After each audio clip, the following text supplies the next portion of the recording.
कधी बेईमान होणार नाही.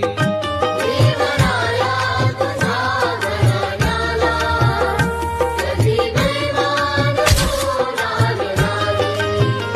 भीमराया तुझ्या घराण्याला कधी बेईमान होणार नाही. तुझ्या नातवांच्या पक्षाला सोडून तुझ्या नातवांच्या पक्षाला सोडून दुसऱ्या